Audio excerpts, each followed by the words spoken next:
Bueno, gusto de saludar a toda la gente que nos acompaña en Contacto Deportivo. Pues recordando a un colega que mencionaba cuando comenzaba el segundo tiempo de un juego, se entra al periodo de las definiciones. No siempre es así. Vamos a poner uno y uno.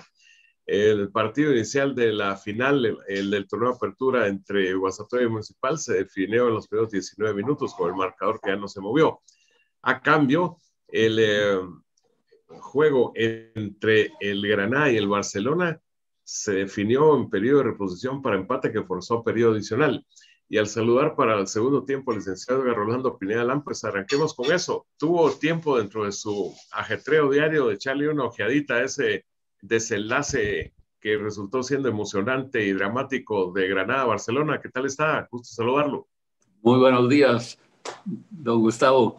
Pues fíjese que desafortunadamente andaba por Río Dulce grabando unos roches para comerciales del hotel que, como se recuerda usted, nos afectó mucho, no solo la pandemia, sino el huracán Ita, y estamos, a pesar de haber abierto el 26 de diciembre, todavía en labores de recuperación, y también vamos a iniciar una campaña por lo menos de cara a la Semana Santa, que ya está muy próxima.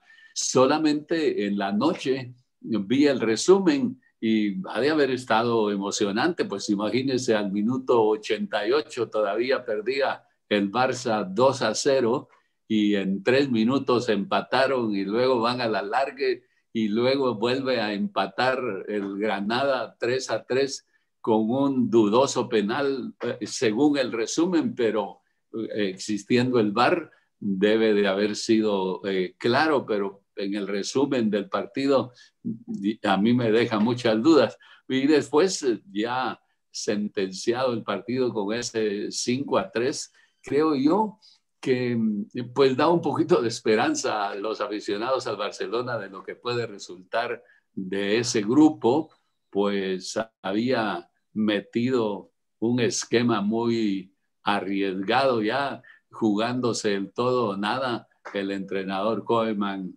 sobre el partido cuando ya estaba jugando Riqui Puig, por ejemplo, y creo yo que eso le dio mayor vitalidad y mayor movilidad al juego.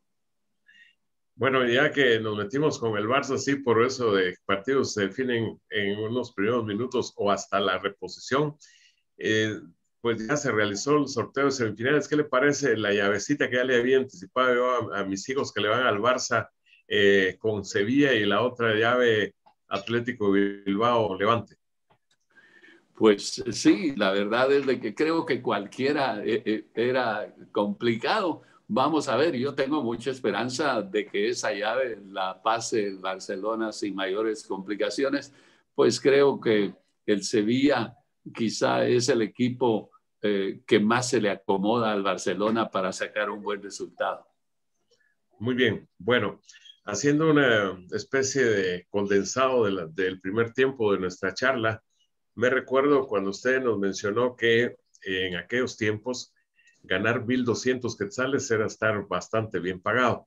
Luego que tuvo que renunciar y hacerlo cuando podía realmente continuar por todo lo que nos participó, pero que apareció, tiene 3 letras, pero tiene un significado tremendo. La señora que se llama Ira y que repercutió de esa manera, pero aplicando, creo que no hay mal que por bien no venga, pues se convirtió usted en un emprendedor, aparte de sus estudios de mercadólogo, etcétera, y cuente a la gente, porque eso es muy importante en estos tiempos en que se necesita tanto el emprendimiento, cómo nació, cómo se gestó lo que ahora pues es esa empresa que tiene esas ramificaciones tan especiales en hotelería, pero que en esencia fue venta en bienes raíces de espacios, sobre todo en la costa sur.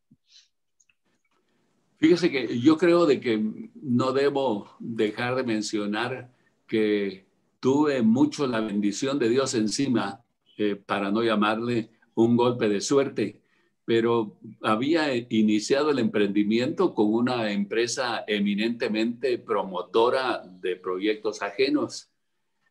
Tuve la fortuna de que otro amigo que tenía también una empresa promotora, aunque ya tenían en una alianza de capital italiano-guatemalteco proyectos propios, le llegó una oferta para vender un fraccionamiento en Florida, Estados Unidos, y su junta directiva dijo que no estaban interesados. Entonces él le pidió permiso a su junta directiva para ofrecérmelo a mí. Pensó, dice, que si alguien podía vender un proyecto en Florida para el mercado centroamericano, pues era yo. Y escribí. Como a los 2 meses me vino la respuesta invitándome a una reunión a Miami. Fui, me dieron la representación para vender por toda América Latina, aunque para decirle la verdad, vendí mucho en Guatemala, en El Salvador, en Nicaragua, un poquito en Honduras, vendí mucho en Colombia, Venezuela y Ecuador. Y eso me cambió la vida. Yo vivía 15 días trabajando en Miami, 15 días vendiendo en América Latina. Me pagaban muy bien porque me pagaban los gastos y 35% de comisión. Y me recuerdo que ese año 1979 particularmente, yo tuve la fortuna de ganar más de $3 millones en el año. Obviamente tenía muchos gastos porque tenía un equipo de vendedores que me acompañaba a todos lados y hacía publicidad en los países a los que me dirigía y demás. Pero eso me dio la oportunidad de empezar a comprar pequeñas porciones de tierra en Guatemala, y ahí fue donde, pues como ya le expresé, me cambió la vida porque ya empecé con los proyectos, se puede decir, propios, ya no promocionando para otra persona. ¿El nombre es bautizo suyo o alguien le inspiró eso de mercadeo inmobiliario, que aparte está lo que es la esencia talento empresarial? No, fíjese que es bautizo mío y todo se dio porque fue como un posgrado que hice posteriormente, que el posgrado se llamaba Mercadeo Inmobiliario. Entonces aprendí mucho de eso y creí que era el nombre ideal. Y yo no nací con ese nombre, sino que nací con el nombre de Desarrollos e Inversiones Inmobiliarias S.A., de nombre comercial Divisa, en el año 75, y en el año 78, en septiembre del año 78, lo cambié a Mercadeo Inmobiliario. Y ahí, ¿quién les considera parte de lo que nos ubicó, por ejemplo, a doña Leticia en los últimos 30 años como su alma gemela, diría yo? Tal vez esa puede ser la calificación, pero no solo en la relación de pareja, sino empresarialmente hablando. Es incluso usted presidente, ella la vicepresidenta, pero ¿quiénes considera usted también parte de artífices de las personas que han hecho crecer, consolidar y estar como está su proyecto empresarial? Bueno, en los inicios fue muy importante mi compadre, amigo y abogado personal que se llama Hugo Hernández Cano. Él fue fundamental para las negociaciones y los inicios de mercadeo inmobiliario. Me acompañó posiblemente en el año 79, 80, 81. En el año 82 se fue a los Estados Unidos a sacar una de sus maestrías. Entonces ya me quedé solo, pero fue muy importante para mí el apoyo en la parte jurídica para la negociación de los contratos y lo que posteriormente pues sería como el pan nuestro de cada día en la compañía. Y por supuesto, muy en los inicios, allá por el año 75, cuando con el nombre de Divisa principiamos, la mamá de mis hijos. Por eso es de que tenemos una empresa en nombre y de ella, que se llama Inversiones Zoila de León, que es justamente por el aporte que ella tuvo en los inicios de mi emprendimiento. Y realmente a lo largo de tanto tiempo, pues estamos hablando de décadas, hay o ha habido o ha existido momentos en que se les hayan medio atascado las carretas y haya costado avanzar. Pues yo digo que sí, hay diferentes épocas. Por ejemplo, en los inicios todo iba muy bien. En el año 78, 80, cuando la guerrilla estaba a punto de declarar territorio libre casi todo el occidente del país, esos fueron días muy duros, fue una crisis difícil. Nosotros estábamos vendiendo unos proyectos nuestros aquí, carretera al Chimaltenango, y teníamos que esperar a la gente en San Lucas, en el llamado Monumento al Caminero, que ahora casi ha desaparecido. Y ahí llegaba la gente y nos acompañaba una patrulla militar para ir a enseñar los terrenos e increíblemente pues la gente nos compraba bajo esas circunstancias. Luego vino ya el golpe de Estado que cambió la historia en todo el país, en la economía también. Ahí fue cuando pude ya enganchar nuestras primeras oficinas en el edificio Géminis 10 en el que nos mantuvimos por muchísimos años hasta que nos trasladamos a nuestro actual edificio, ¿verdad? Toda esa época fueron de pequeños negocios, aunque en el año 80 lanzamos el primer proyecto allá en la costa sur, en jurisdicción de Escuintla, con el nombre de Quintas Vallarta, donde ya le incorporábamos un ancla de desarrollo al proyecto. Pues teníamos lo que se llamó Vallarta Cabaña Club, solo que intentamos vender acciones para construir el ancla de recreo y ocio. No vendimos ninguna acción y entonces no se pudo llevar a cabo el Vallarta Cabaña Club, pero eso nos dio la pauta para cambiar el modelo y a raíz de eso fue que años más tarde pues lanzamos al mercado Lagunas de Torremolinos con el eslogan de un nuevo concepto de recreación familiar, que es cuando ya le empezamos a incorporar los famosos parques y diversas atracciones. Si usted ve, digamos, el mundo Torremolinos, que está compuesto por una serie de proyectos, pues ahí iniciamos con el que se llama Lagunas de Torremolinos 1, seguimos con Cañadas de Torremolinos, Colinas de Torremolinos, Rotondas de Torremolinos, luego sacamos Quintas Costa Linda, después Lagunas de Torremolinos 2, ya habíamos hecho Quintas Malibú y finalmente cerramos, porque ahí se cerró el círculo, con Quintas La Ponderosa.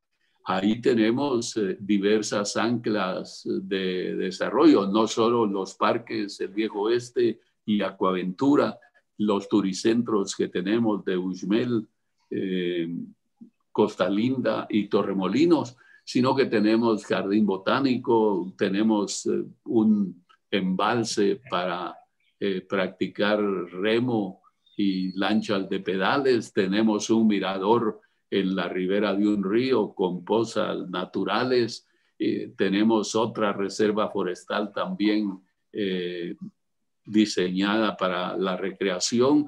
Además de las lagunas, tenemos una playa de arena blanca solo para el esparcimiento de nuestros clientes y tenemos un área llena de vegetación muy exuberante en donde hay facilidades para que la gente llegue a acampar y a hacer picnic, digamos un churrasco y diferentes actividades. También tenemos lagunas donde hemos sembrado carpas para la pesca con anzuelo de la gente, aunque es difícil el control porque con la necesidad de sustento, pues hay lugareños que llegan en la noche a pescar a los peces con atarraya y entonces eso hace que la reproducción no sea lo que quisiéramos nosotros que fuera mucho mejor controlada. Desde luego, y escuchándole, ¿Hay en el concepto, hay algunas similitudes con lo que le ofrece el Instituto de Recreación de los Trabajadores, el IRTRA, a lo que son algunos de sus parques y lo que le ofrece de recreación, ocio y esparcimiento a su gente? Bueno, no sé. Lo que pasa es de que el IRTRA obviamente es un monstruo financieramente porque, pues, como usted sabe, todos los patronos pagamos un porcentaje de la planilla mensual en beneficio del IRTRA. Las inversiones del IRTRA se podría decir que son multimillonarias y las inversiones nuestras a nivel estrictamente privado, pues yo diría de que son con cascarillas de huevo comparadas con el IRTRA. Sí, ves. Ahora la parte del concepto hotelero de lo que nos hablaba al principio, tanto, bueno, lo incluyó en la charla anterior por la situación actual y nos lo comenzó a mencionar en este segundo tiempo. ¿Cuándo nació y cómo se ha desarrollado al margen de esos avatares de la naturaleza? Fíjese que nosotros caemos de hoteleros, ahí sí que por puro accidente. Resulta de que nosotros veníamos considerando la posibilidad de participar en el mercado de lo que se denomina tiempo compartido. Y salió el proyecto de tiempo compartido que existe allá por Puerto Barrios. Nosotros partimos de que ellos habían hecho estudios de mercado y demás, y nos tiramos al agua eh, incorporándole a la notificación que teníamos en Río Dulce unos apartamentos con la idea de vender tiempo compartido. Desafortunadamente, muy tarde nos enteramos de que el tiempo compartido, sinceramente, no es un negocio inmobiliario, sino que es un negocio eminentemente financiero. Pero nosotros ya teníamos los apartamentos y también habíamos descubierto que aquí en Guatemala el tiempo compartido no es como tan atractivo, porque quienes buscan a dónde ir a recrearse y a vacacionar son las mujeres, las esposas. Y definitivamente ellas quieren cambiar su rutina de estar cocinando y dedicadas a las labores de la casa, de irse de vacaciones para ir a seguir cocinando y en fin. Entonces lo que querían era un lugar que no tuviera cocina. A raíz de eso fue que decidimos en Río Dulce empezar a hacer habitaciones puras de hotel sin cocina. Y por eso fue que caímos de hoteleros. Lo que pasa es de que nosotros en tiempo compartido teníamos ya toda una red diseñada.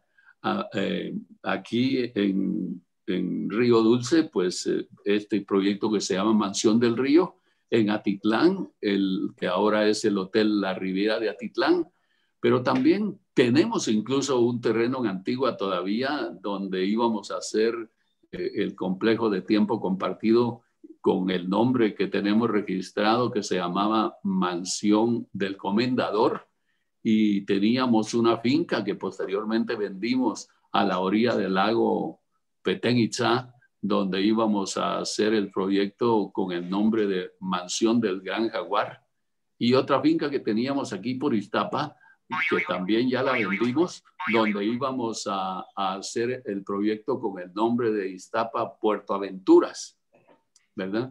Entonces ya nos quedamos metidos en el negocio hotelero con la Riviera de Atitlán y con Mansión del Río. Sin embargo, nos dimos cuenta de que son destinos bien complicados, particularmente Río Dulce, y que estábamos pensando solamente en el turismo interno, y que lo mejor para los hoteles es la ciudad de Guatemala. A raíz de eso fue que hicimos un pequeño hotel en zona 15 de solo 22 unidades que nos resultó siendo muy exitoso. Y a pesar de que tiene todas las unidades cocineta, lo replicamos en zona 13, ahí a la par de nuestro edificio corporativo con el nombre de Terraza Imperial, que también es nuestro hotel más exitoso de los 4 que tenemos, pero porque está enclavado en la ciudad de Guatemala. En cambio, los de Atitlán y los de Río Dulce, pues son mayoritariamente para los largos fines de semana cuando nos favorece el calendario y hay feriados que se unen a sábado y domingo, o si no, pues son casi hoteles de fin de semana que cuesta pues mantenerlos porque están diseñados para una determinada cantidad de usuarios todos los días, los 365 días. Bueno, José Pablo, que le está escuchando, como le hemos platicado mucho del tema mercadear el fútbol, por ejemplo. Él menciona, y es una realidad, le pongo un ejemplo, usted ve a su querido Comunicaciones Blanco, hubo un presidente de Comunicaciones que decía que esa camisón no se le tenía que poner nada encima, usted creo que ya sabe quién es, que tenía ese concepto, pero normalmente ahora se vive mucho del patrocinio, si no veamos lo olvido de Barcelona con los japoneses de Rakuten acá.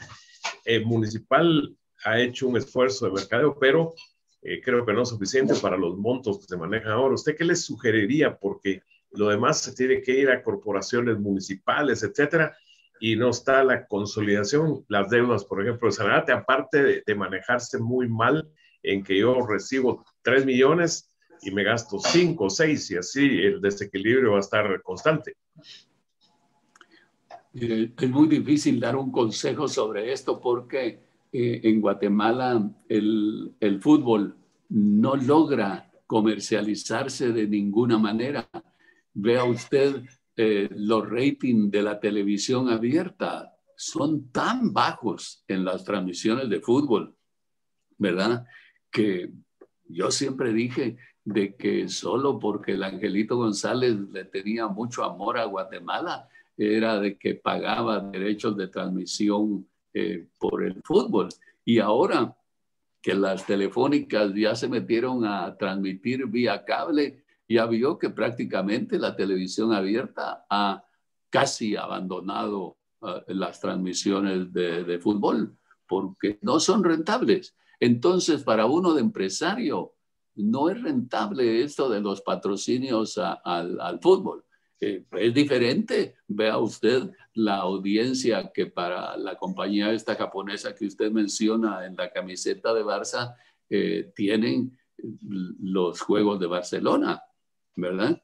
Es decir, las audiencias que levantan a nivel mundial, pues son escandalosamente altas. Y de ahí vienen. Esto del mercadeo, pues es un gana-gana. Debemos de ganar todos.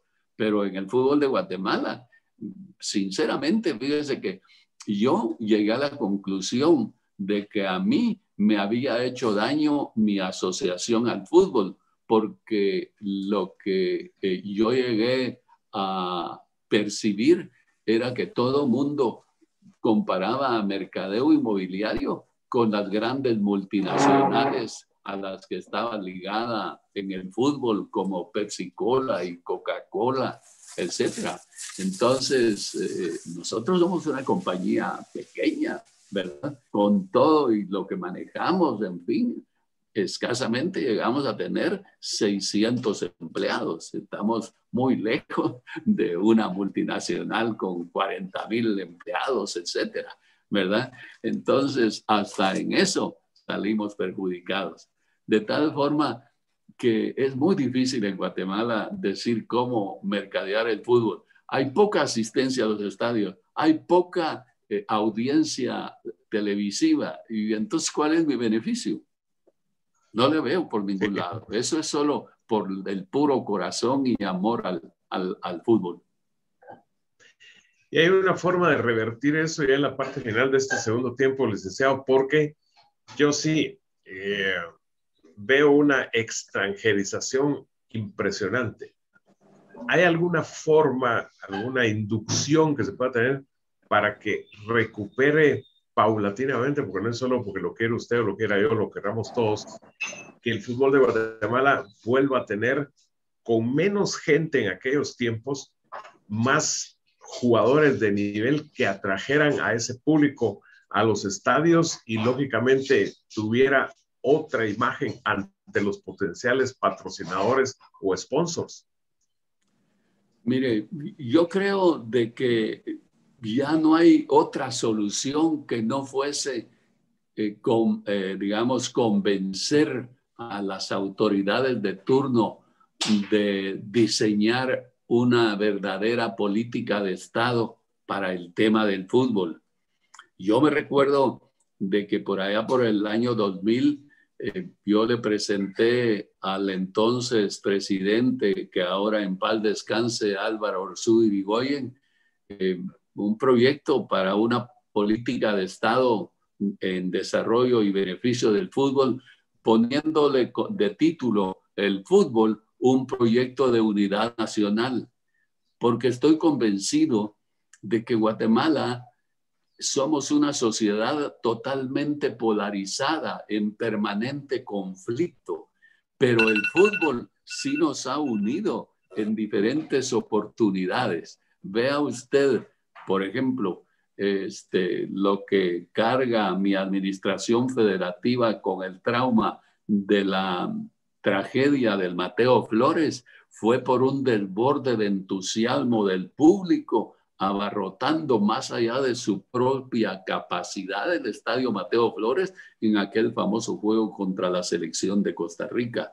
Entonces, si no interviene el Estado, es muy difícil, porque para mí debería de la federación de dedicarse al fútbol de alto rendimiento, pero si no tenemos fútbol de base, porque eso le debería de corresponder a la educación, a la Dirección de Educación Física Escolar, pero no hace nada la Dirección de Fútbol de Educación Física Escolar para estimular la masificación del deporte. Ya no digamos solo del fútbol, puedo hablar del béisbol, del básquetbol, etcétera.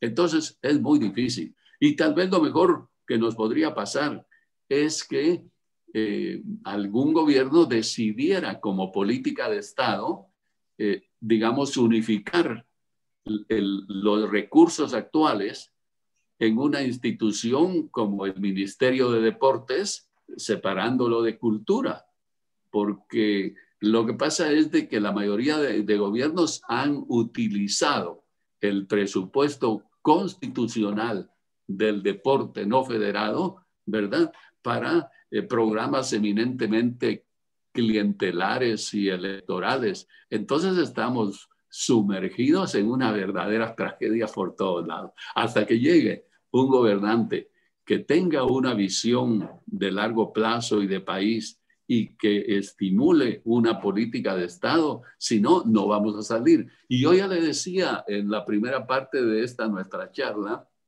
que incluso creo que para Guatemala haberle cambiado allá en los inicios de la década del 2000 el formato de competencia a la Liga Nacional, pues trajo también mucho más para abajo el nivel competitivo que tiene nuestro fútbol. Yo sugeriría de que mejor volvamos a el que salga campeón en base a regularidad y acumulación de puntos, ¿verdad?